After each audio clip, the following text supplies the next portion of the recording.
Hey, welcome to Lead Up Podcast. I'm your host and publisher, Mike Harbour. Really excited to have you on our Elite Leader series on the Lead Up Podcast. Elite leadership is really about leading well with capacity and character. And today I'm joined by someone that I've kind of admired from afar. Has written a couple of books. We're going to talk about one of those books today. Her name is Sue Hawks. Sue is a globally recognized leadership expert, which is what we talk about on the Lead Up Podcast. She's a best-selling author, a certified business coach, and the CEO of a company called Yes with two S's. I'm going to ask her why two S's in just a minute. She's also an expert EOS implementer. EOS stands for Entrepreneurial Operating System. And I believe, if you've listened to me long enough, you know that I believe as leaders, we fall to the level of our systems.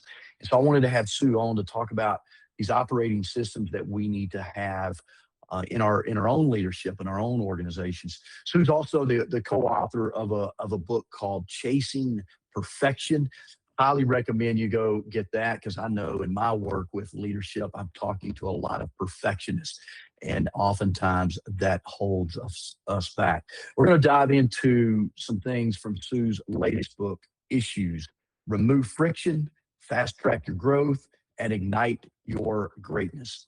In my work, Sue, I do a lot of work with executive teams, and they all have issues, right? We've got more issues in the world today than we can even write down, but they all have issues, and they really get stuck in kind of solving those.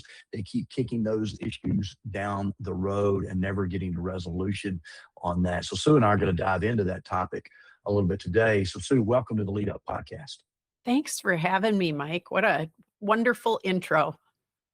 Yeah, well, thank you for reaching out and saying yes. Thank you for what you do to make the world a better place. I just want to jump right in. Let's get into fire right now.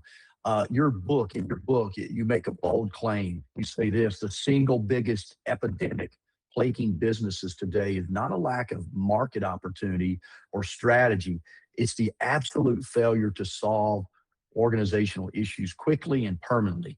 You teach these two characteristics of a great team: that they got to have rock stars in every seat, and that they're 100% on the same page with vision and plan. But in the messy reality of scaling business and leadership, leaders often compromise to keep people in seats who are good enough because they dread the disruption of replacing them. So before we look at how we fix our clients, let's look at your own journey and what it took for you to kind of look at where you were at in leadership and your own capacity. And when you realized that a problem you were avoiding or softening was actively destroying maybe your growth, your momentum, your company. Let's start right there. Well, which one would you like to start with, Mike? I think the realization in all of that is we all have them, and that just makes you normal. So I want to say that blanketedly up front. I encourage leaders to embrace the vulnerability of it. I know for myself, my life came to a screeching halt more because my personal life intersected with my business life. And here I've been teaching some of the same topics you have for the bulk of my career. And I remember I had two businesses. It was right about 2008. And guess what? The economic winds were changing, along with my personal life changing. And then my family life was changing because my mom had Alzheimer's. And based on a number of things, including my house going into foreclosure because my husband didn't mention to me he wasn't paying the house payment. And that was part of some uncovering of my own backstory. I felt like an incredible fraud in my own world because here I am professing all these leadership things, and I don't know what's going on in the convergence of everything: my family, my marriage, and my life sort of crashing with the economy in 2008. So that was probably the biggest wake-up call. I wouldn't have called them issues back then. I would have said disaster or something like that. But coming out of there, what I will tell you is what kept me buoyant were the practices that come with great leadership on an individual basis, and having that, as Jim Collins would call it, a 20-mile march, where it was just being consistent every day and facing the brutal facts, knowing that I was going the right direction. I just didn't know how things would happen, but it was dealing with a lot of imposter syndrome and things like that. So that converged with my businesses. And on the other side of it, I ended up finding EOS. And that was the beginning of a new chapter in my professional world. Yeah, I love the personal story that you brought in. I also love that you said we all have them. So Sue, you've been doing this 20 plus years now, almost with what you do. How many leaders have you worked with that didn't have issues or challenges? Zero. Yeah. So lead up listeners, I just want you to understand you're not alone, right? I mean, there's nothing wrong with you. Every one of us, I know, Sue and I have been in self-employed or entrepreneurs for a long, long time. I've had my own business since 2006. So I've had many, as you say, crises or catastrophes or issues, Disasters. right? That yeah, disasters, whatever. I've had many of those. I mean, as an entrepreneur, I've literally been laying in my living room floor, crying like a baby, wondering how I was going to pay my bills because Indeed. things weren't working out the way I had envisioned them, to play out. And so I think it's important leaders here, Sue, zero.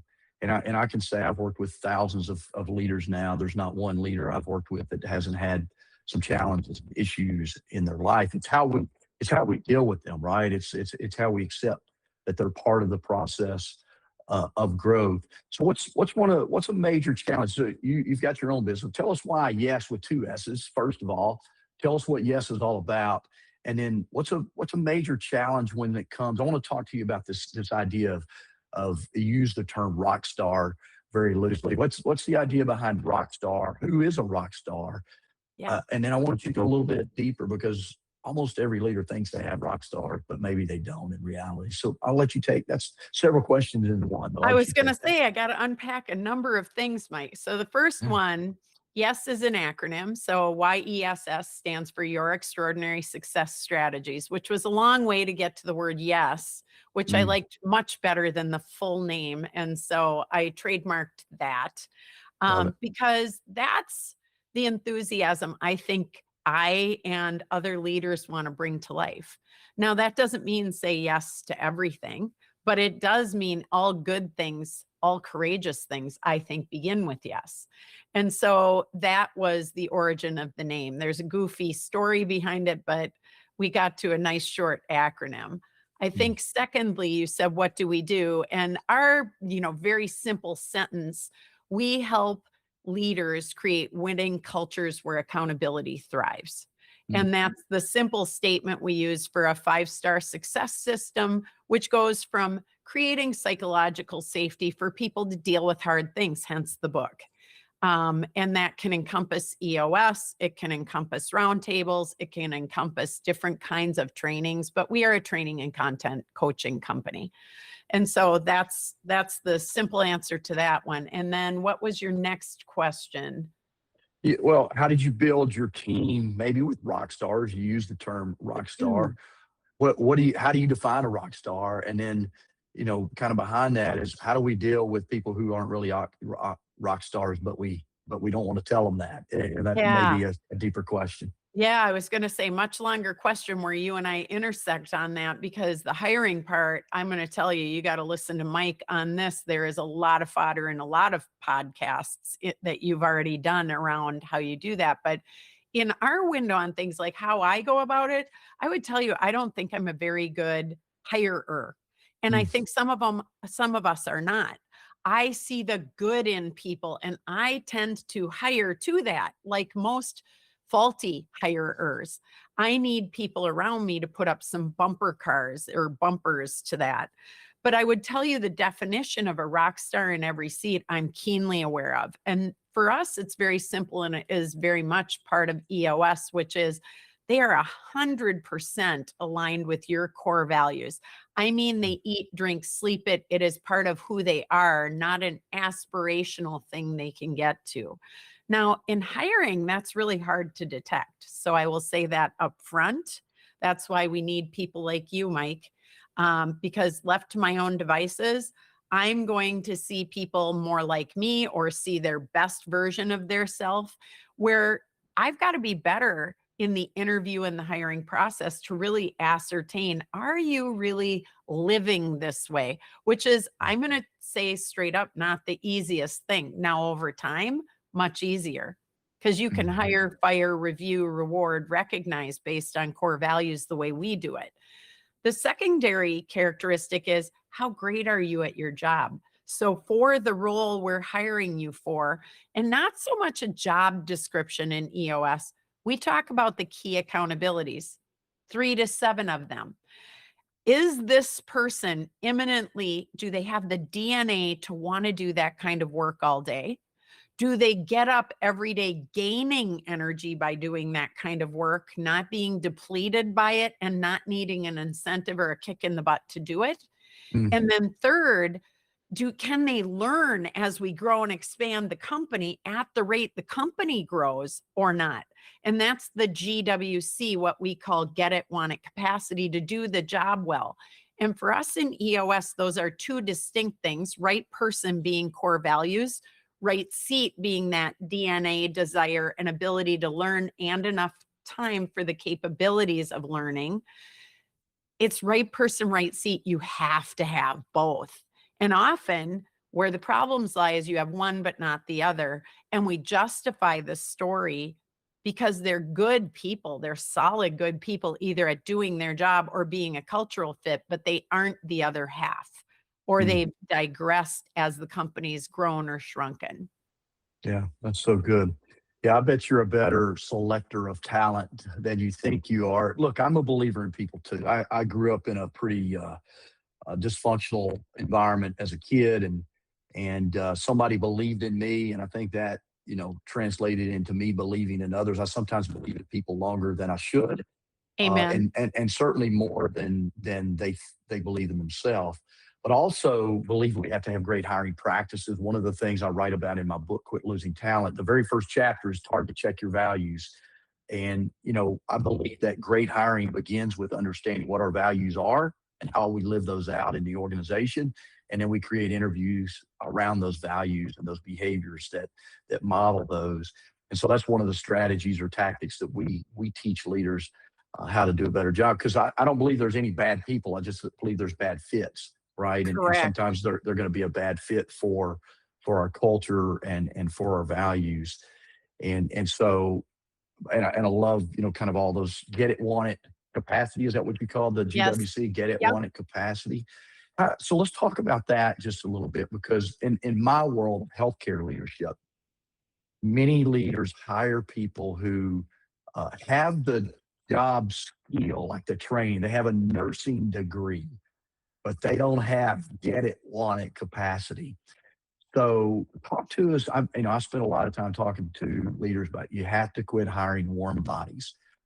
You have to hire people that have the capacity, the desire, the will to do the job. But how do you coach leaders around that piece? They've got the maybe you've got a company, they've got to hire an IT person or a salesperson, so they've got the skill set, but they don't have the will set. Where do you step in and coaching around that? Yeah, so GWC to me, if you unpack it, is really intuitive when you hear it.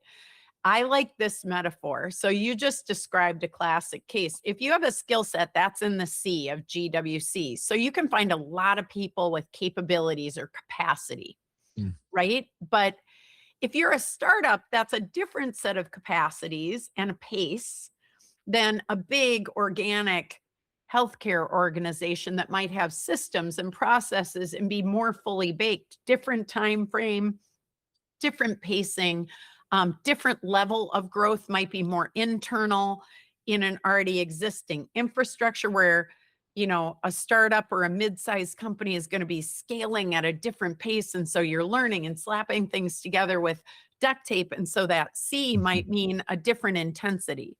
Yeah. The wanted is, if I gave you the perfect metaphor I like to use a lot is, if you think about how you would describe a hunter salesperson versus a bookkeeper, and you were to put down their attributes, if you did the hunter salesperson, what I hear teams very often say is, extroverted, charismatic, you know, direct, confident, all these things. And I go, and what does their office look like? And they'd be like, what office? It's a disaster. They're in their car and there's fast food wrappers in the passenger seat.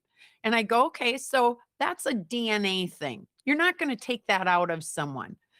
Take a bookkeeper, it's exactly the opposite. They start saying introverted, loves a lot of monitors, put them in the corner back office, no window, shut a door, leave them alone, don't talk to them. They might be more methodical and disciplined and thorough, and they're quieter people. And you go, awesome. Now, if we went to a trade show, do either one of them want it? Well, the hunter salesperson would say, heck yes. And the bookkeeper would say, heck no.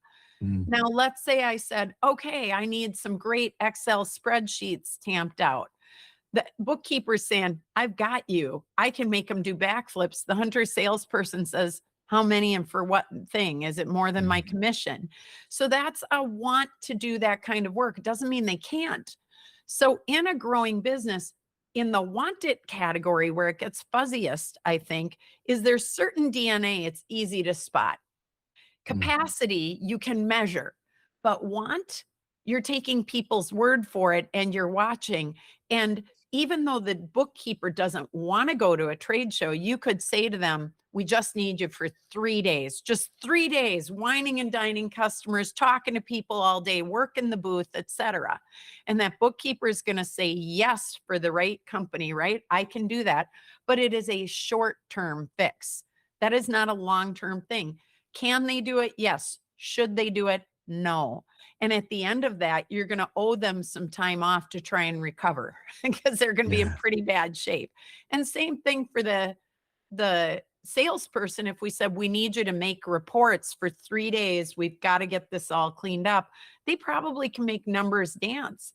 But guess what? At the end of that, they're going to need to go out and party because they've dried up in a hole in front of a screen. And that's where it's like the G and the W of that is in 100% on the person. The C is between us. Can you learn? Does your timing and does your ability to learn coincide with the pace of the business, and for how long? Because people can grow to a point and then they've hit a ceiling in essence, and they're in the exact right spot.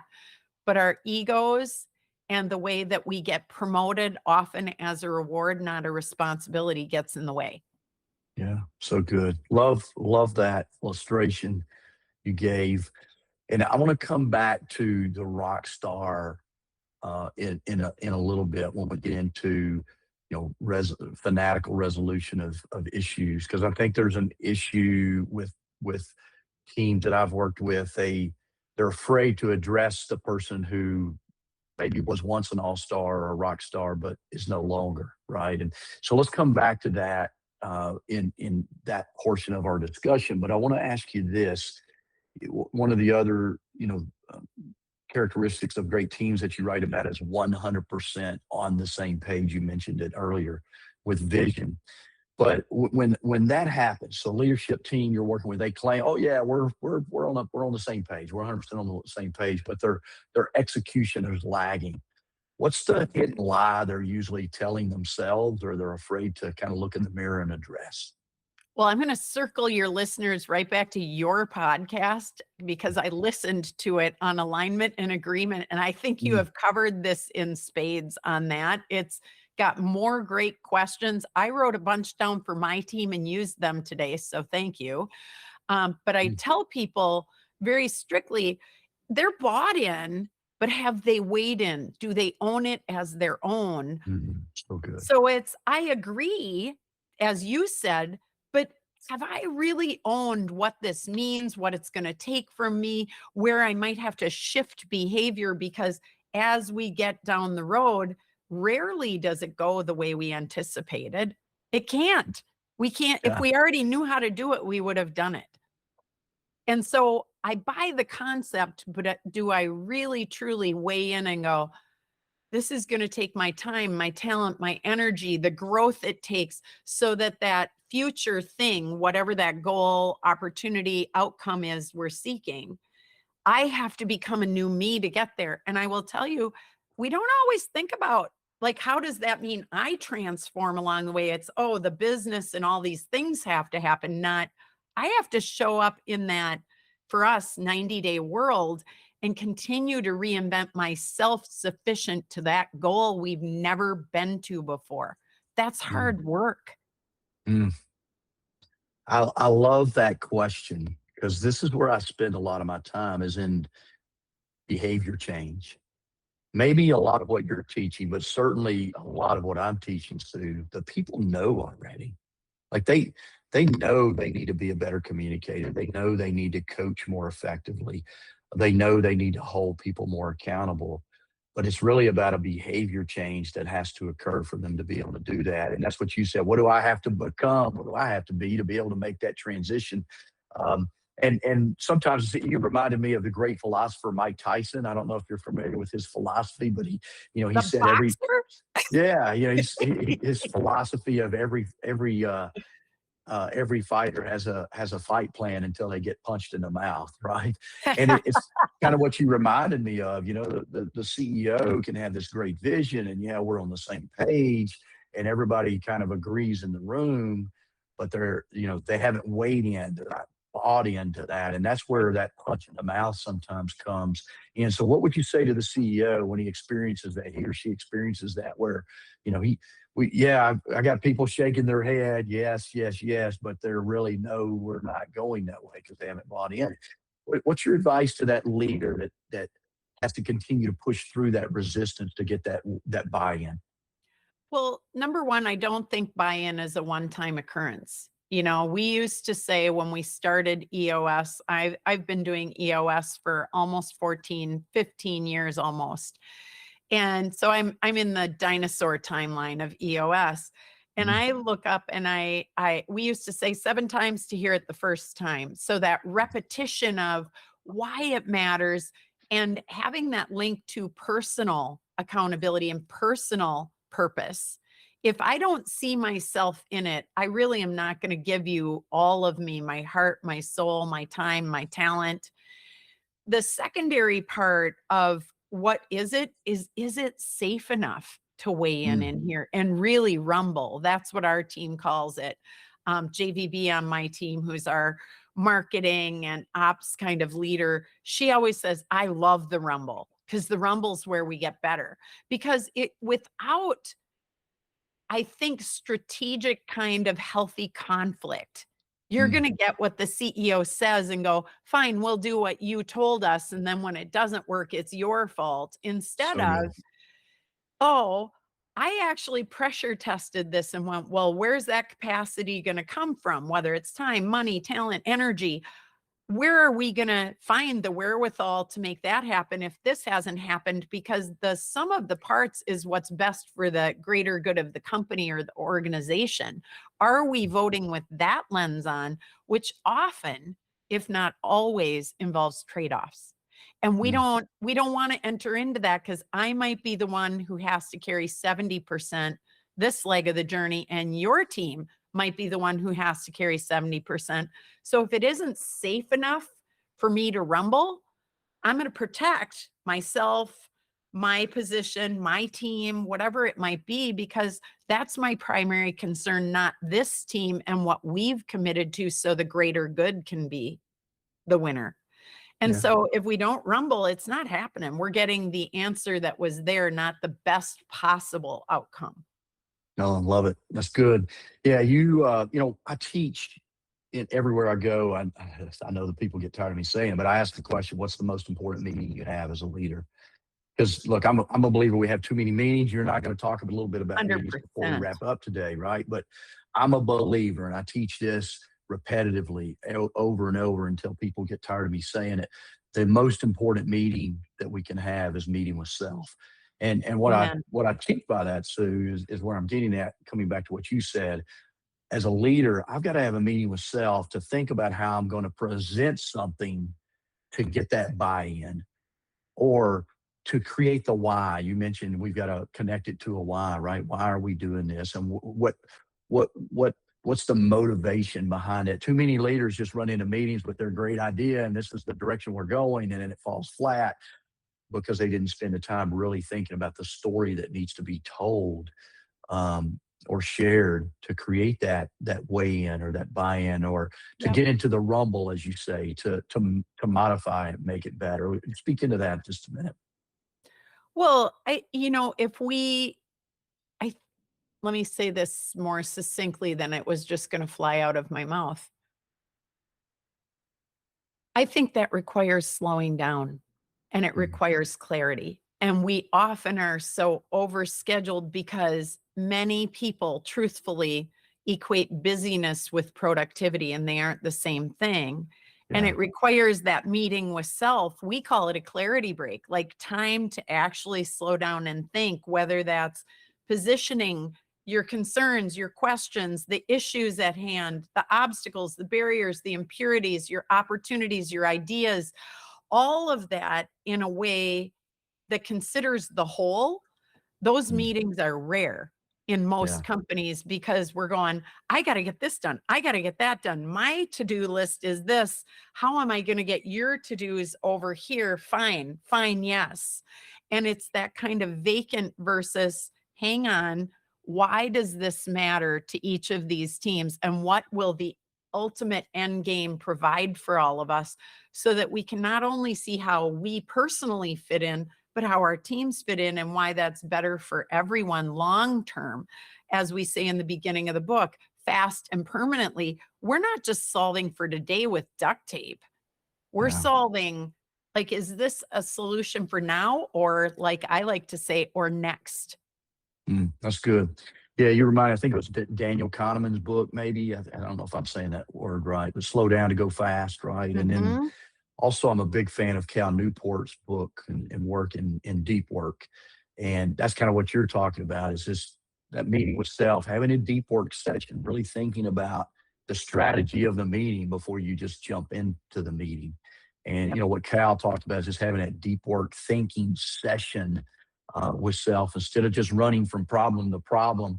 And that's what you write about in your book, running from problem to Right. problem, just kind of continue to kick it down the road and nothing ever happens there. So let's move on to this next, a couple of other characteristics you talk about, great teams, and we'll tie it into the issues book. One, they are, they must speak one language. So great teams must speak one language and be aggressively open and honest.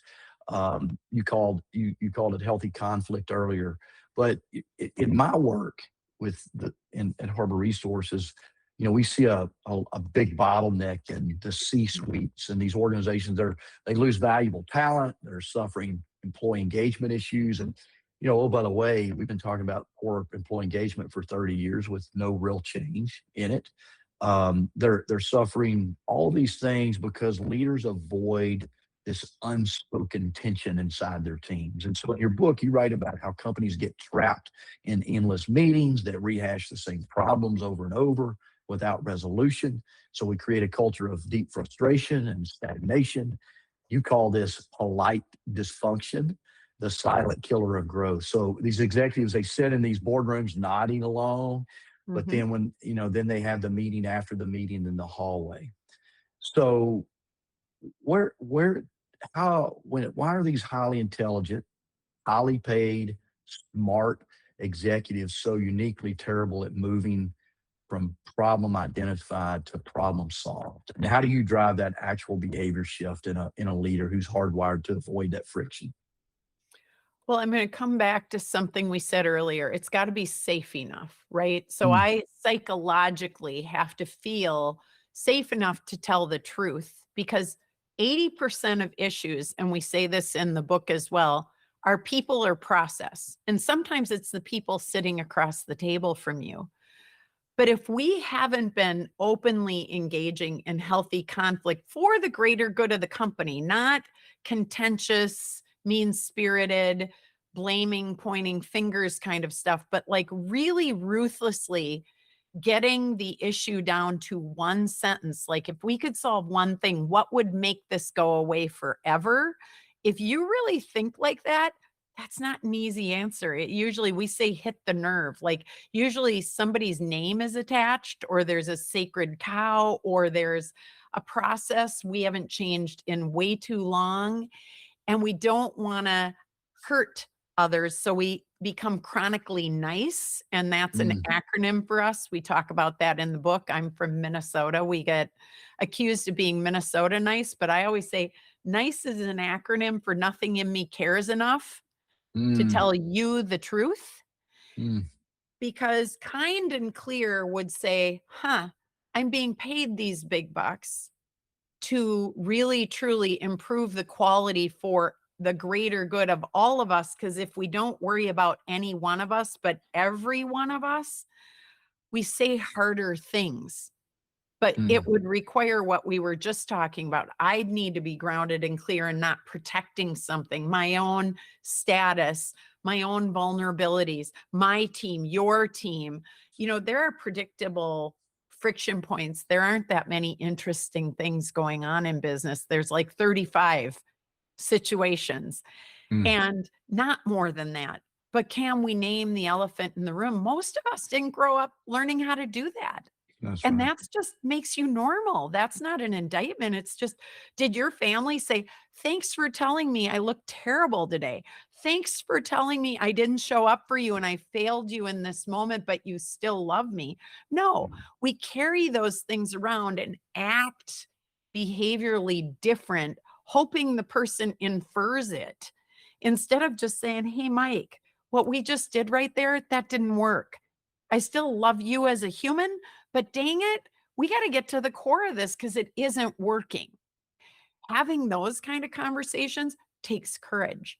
And so one of my favorite questions in the book, and we have 90 plus in a little deck called mm. the decoder deck, but one of my favorites is when we're stuck in that kind of uncomfortable tension, which I think you and I and your listeners probably know about, where you go, oh, say the thing, anybody but me, right? You're hoping someone will say it, it's just Yeah. not you. One of my favorite questions to ask is, if we were courageous right now, what would we do? Mm, so good.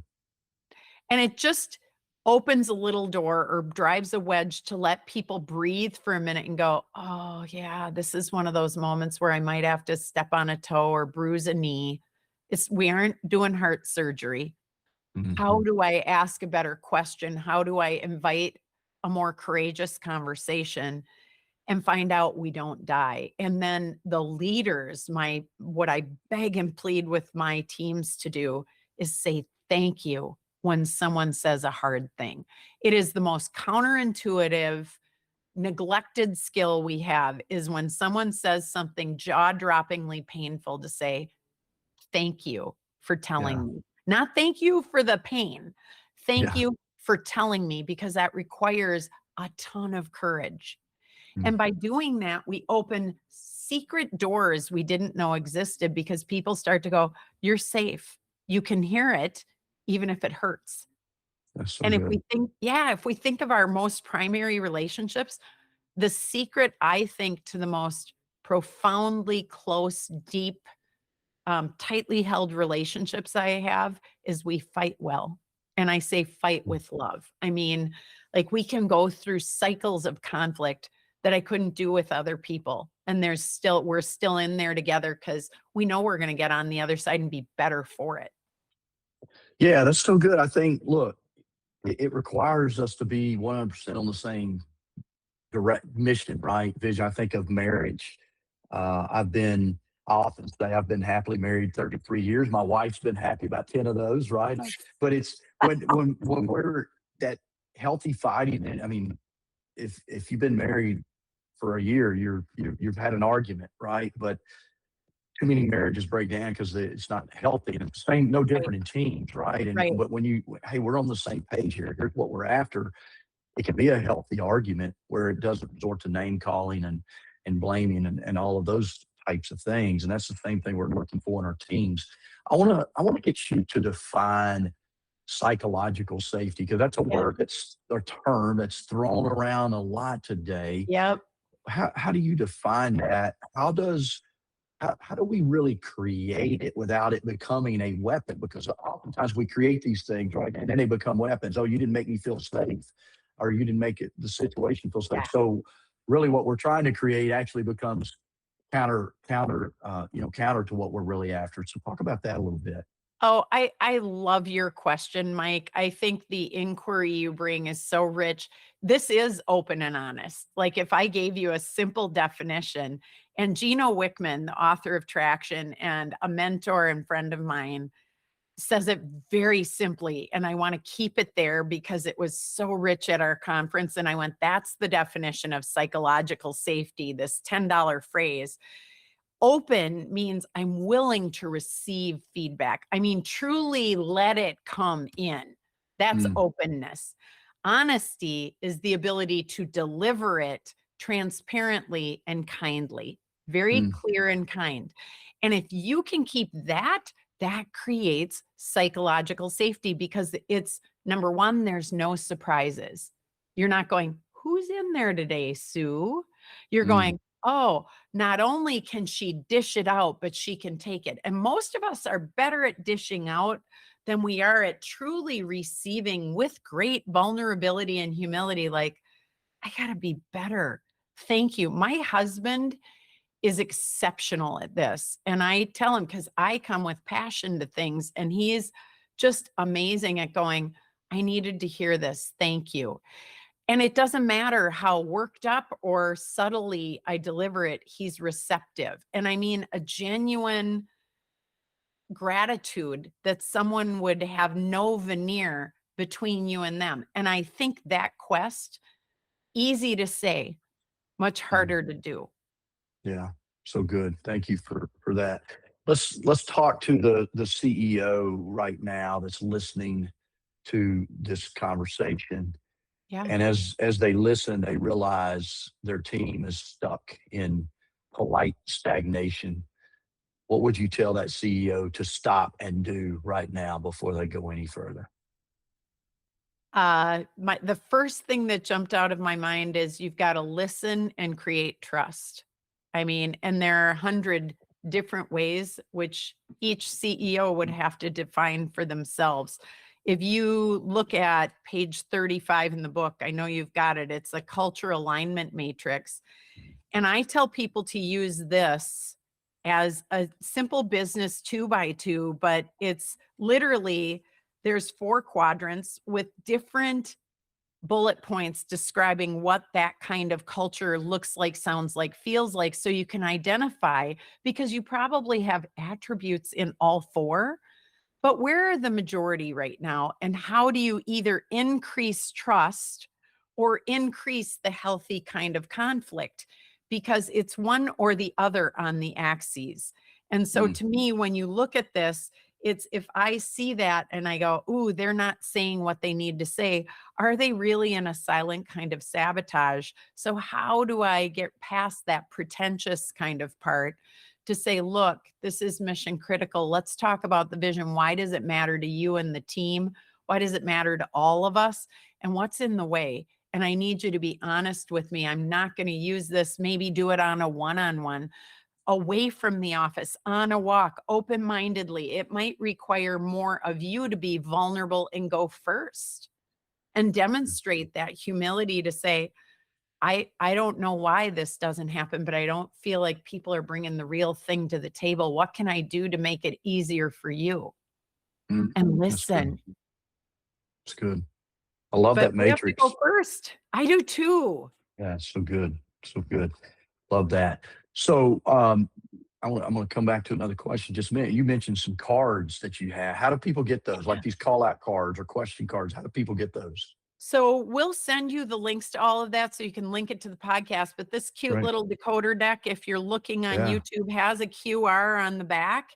And it just goes to a landing page. I have no idea is the short answer. That's what I have a team for. But that's right. It's called the Issues Decoder Deck, and it's near our website somewhere on sayyes.com with 2 Y's and 2 S's. But thank you for asking. This little box is 80 questions to create trust when truth is present but unspoken. And I've had people email me and tell me they throw one in a meeting when it's stuck. They'll just say, pass the box and say, hey, Mike, will you open that and just pick one? There are 6 categories that line up with the 6 components of EOS. There are high impact cards like the courageous question I did. There's one called What Are We Pretending Not to Know Right Now?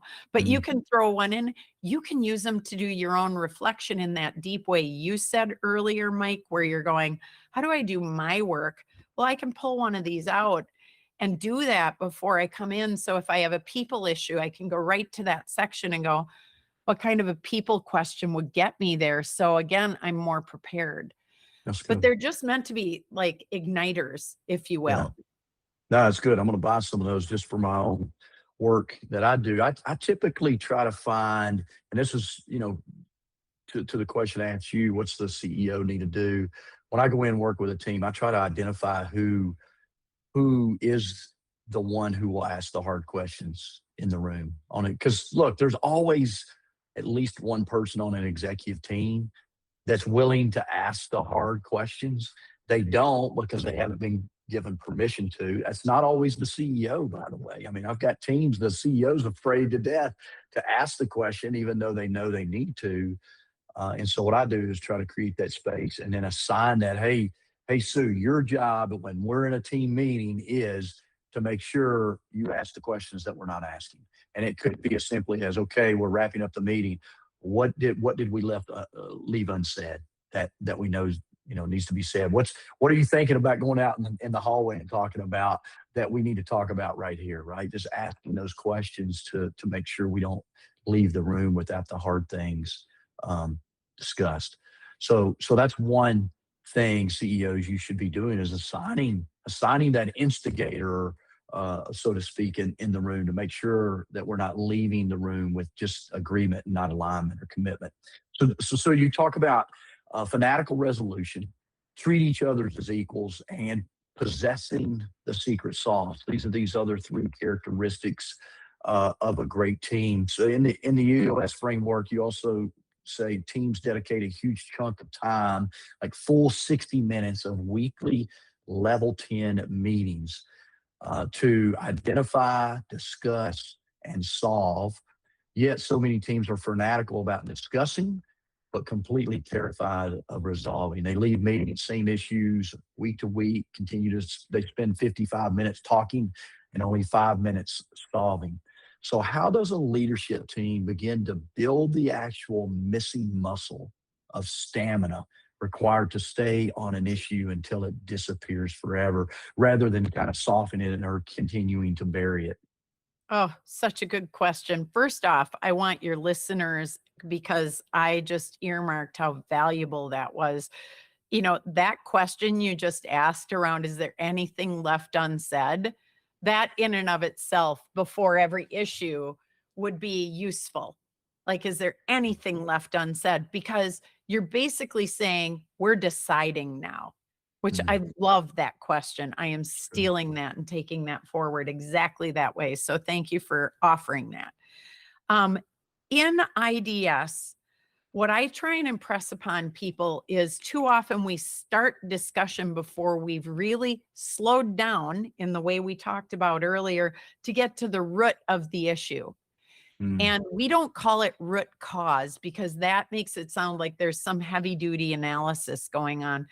For our teams, the way I think about it is it's the root like a plant. If you can remove the root, we're done. It's over.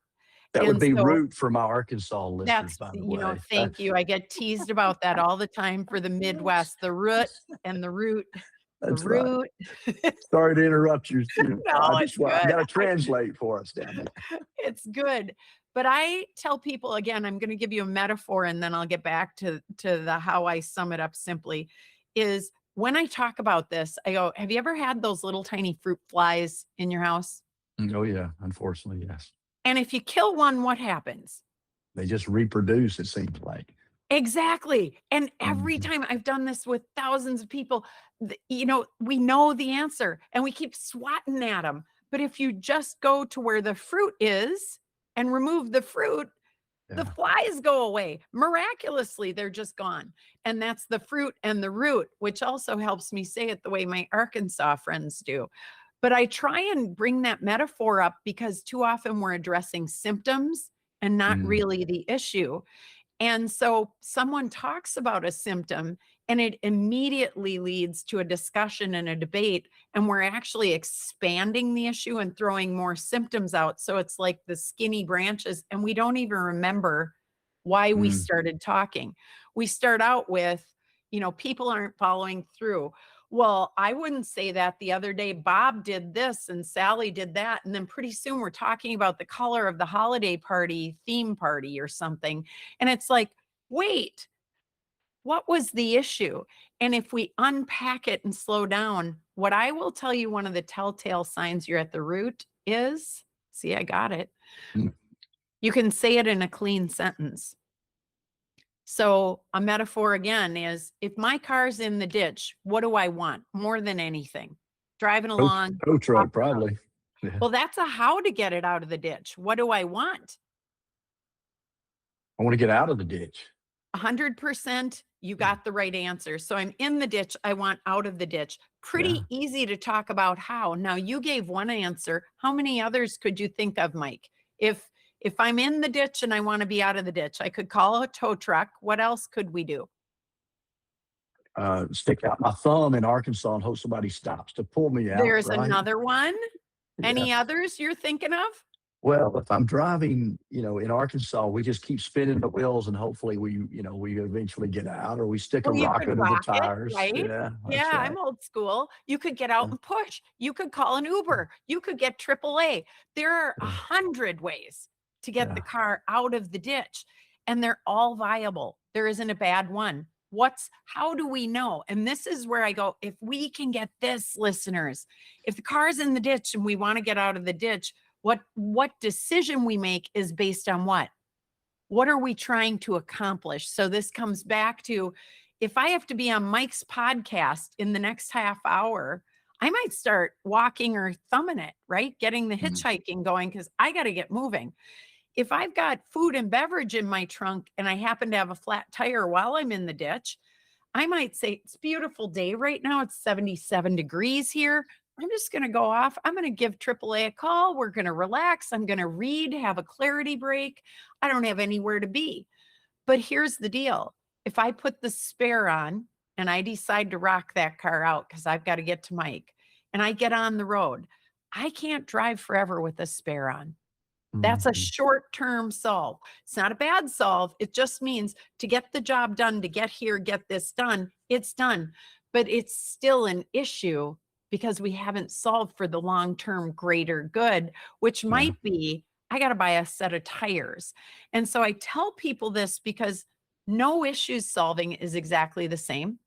There is Mhm. no formula, but we have to be able to identify that root and say, here's what I want. So we have boundaries so the issue stays contained, doesn't grow. So I Yeah, that's hope good. that's helpful. Yeah, no, that's really good. I mean, we want to quit having to solve the same problem over and over again, which is, look, that's a lot of work that I do in the recruitment and retention and development space. If we continue to turn people over, why are we doing that? In too many times, so we blame people, right? It's Yep. well, they weren't the right fit, but why weren't they the right? Well, we probably had a selection issue, or we had a onboarding or what I call activation issue, right? We selected the wrong person, or we selected the right person, but we didn't make them feel valuable and a part of the team. We didn't train them up, so they left. It's usually not a pay issue. I mean, the reality is people leave for the same or similar pay for the same or similar job. But it's easy for us to not really look at the root cause of Or the those root. issues. Yeah, there you go. So again, all of this is good stuff. I love it. Let me get to a couple of other questions here as we get ready to wrap up. You say great teams treat each other as equals in the room, but how does that happen when the CEO actually holds all the power? They can fire, they can hire, they determine equity and promotion and all of those things. How do you maintain equal playing field when there's real dynamics, power dynamics in the room? Yeah, and I appreciate that. Here's where we might diverge a tad. That's the same for my teams, with the owner. The owner can just change their mind and you're done. Yeah. So very much that's on me when I start working with teams. And I think it's on you as well, where we go, this is a team working for the company. And if we can suspend that so that we can have open, honest dialogue, what it means to me is even exchange of dialogue. So I look for signals in the room, like the quiet people actually offer something. The talkative ones might have an acronym in front of them that says wait, W period, A period, I period, T period. Why am I talking? Because the persuasion and politicking and the loudest, fastest, most excited or passionate might overtake my job, whoever I am, making sure in this meeting we get to the best possible outcome, not my outcome, but the best possible outcome for the greater good of the company. That requires all voices. Even if one voice just says, I'm good with everything, I pass. It at least lets me know you are all in and you have weighed in. And going back to my earlier point, when you don't weigh in, you have a false sense of commitment. And so if people don't talk and don't volley because it's not politically, again, back to open and honest, safe, we aren't there anyway. So you might as well not be talking about it. And that's where I go, even exchange of dialogue means all voices are heard, or you probably don't need to be at this table. And that's where I would say you've got to be able to look at a CEO and say, do you want the best possible answer, or do you just want to reinforce yours? Because if so, you might not want to stay there and they might not want you there. To me, I want the teams that are going, I hear you, and I'm raising that to the best possible answer, which doesn't mean we're against. We take the issue from between us and put it in front of us. So we solve going through as one. Yeah, so good. Two more questions.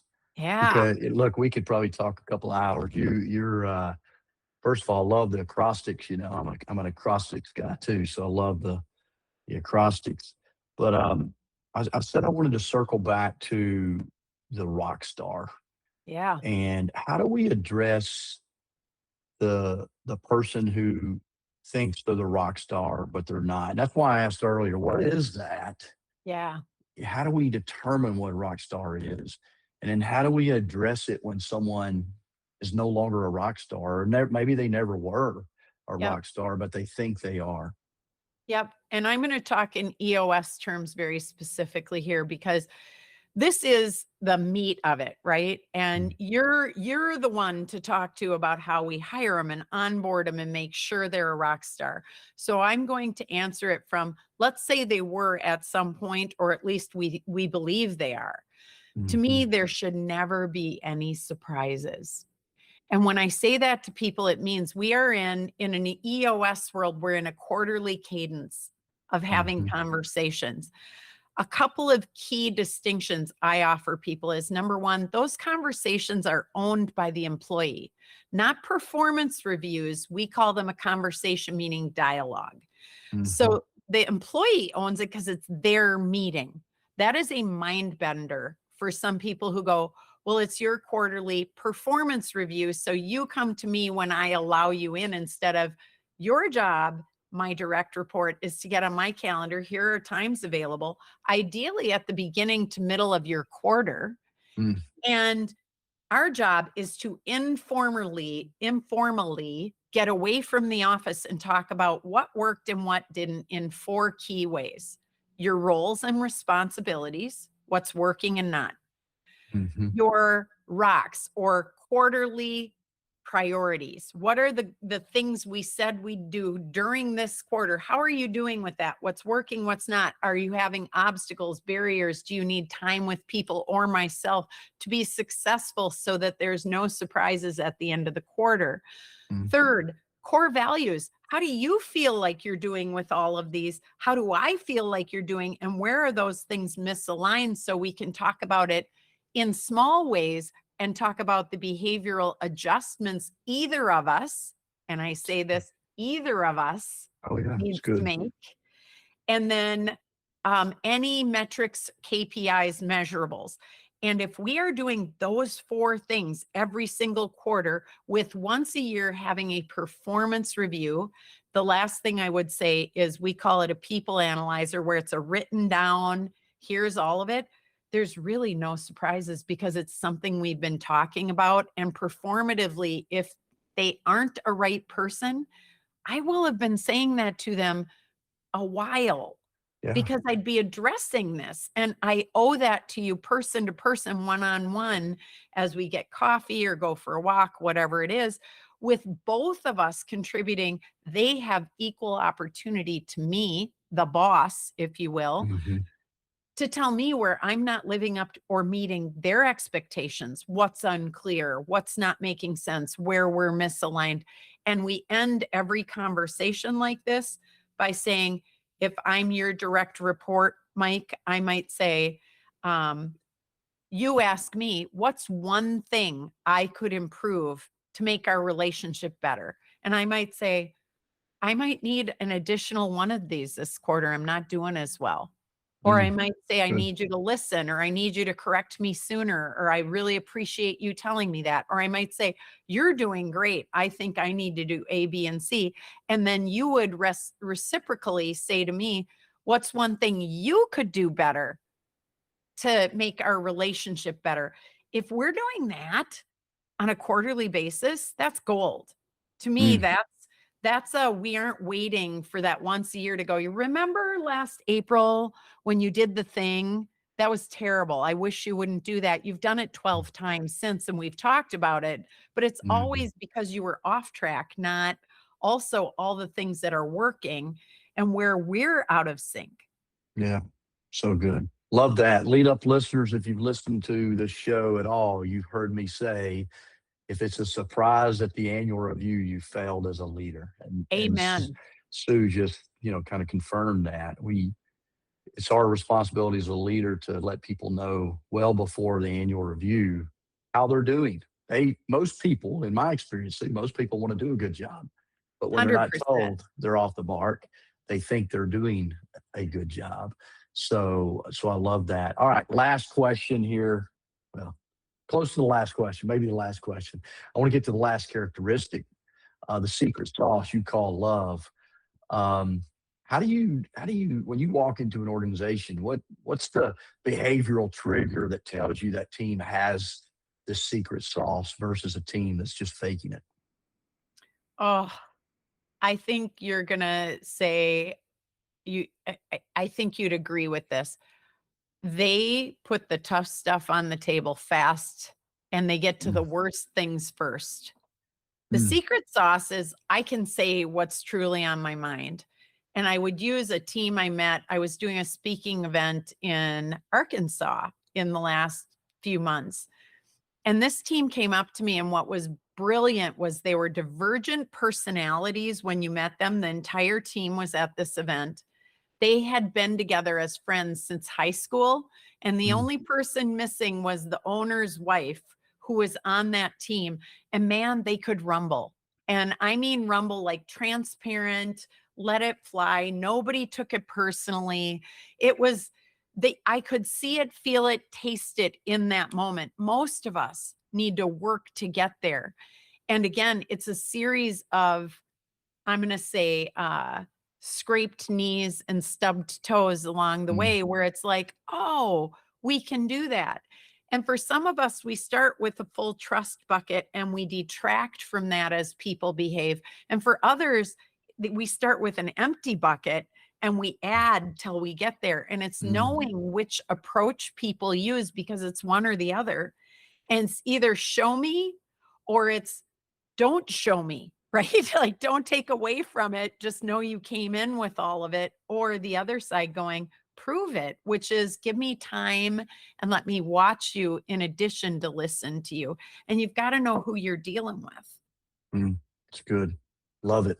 Thank you for sharing that with us today. You wrote a book called Chasing Perfection. I think I mentioned it earlier. Um, you challenge leaders to dismantle the illusion of perfection and conquer self doubt.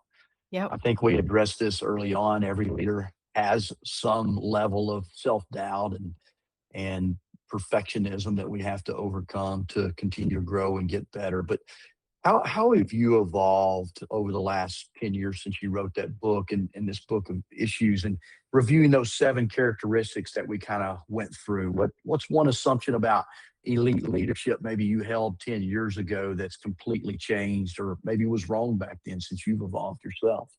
Oh, only one. My favorite one would be I would tell you I'm far more vulnerable Mm.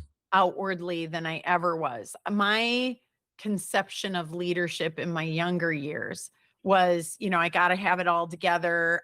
That was the perfection bubble that burst during exactly where we started our conversation. Like, I've got my stuff together, and no matter what happened was a group of CEOs who I was leading, I ran a peer learning for CEOs for years.